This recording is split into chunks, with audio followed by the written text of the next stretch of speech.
பார்த்தீங்கன்னா மல்லிகை சாமான்லாம் ஏற கட்டி முடிச்சுட்டு அதுக்கப்புறம் கிச்சன் கவுண்டர் டாப்லாம் வந்து பார்த்தீங்கன்னா நீட்டாக க்ளீன் பண்ணி முடிச்சுட்டேன். ஒரு 6 மணி போல் பாப்பாவுக்கு வந்து பார்த்தீங்கன்னா கொஞ்சம் வந்து ஹோம் ஒர்க்ஸ்லாம் இருந்துச்சு, அதெல்லாம் முடிச்சுட்டு அடுத்த நாள் வந்து பார்த்தீங்கன்னா மார்னிங் வந்து ஸ்கூலுக்கு போயிட்டு ரிட்டன் வரும்போது எங்களுக்கு செம்ம பசி.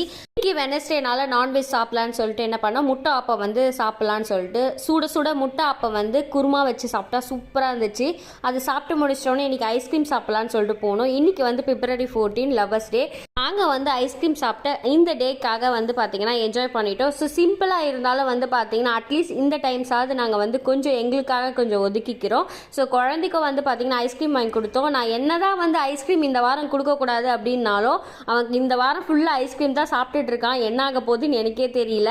அதுக்கப்புறம் வீட்டுக்கு வந்தோடனே சிம்பிளாக வந்து முட்டை வந்து ஆம்லேட் வந்து குழந்தை கேட்டான். ஏன்னா வந்து அங்கே முட்டை சாப்பிட்டதுனால எனக்கு இன்னும் ஆம்லேட் வேணும்னு கேட்டதுனால முருங்கைக்காய் சாம்பார் வச்சுட்டு அதுக்கேற்ற மாதிரி பார்த்தீங்கன்னா முட்டை செஞ்சு கொடுத்துட்டேன்.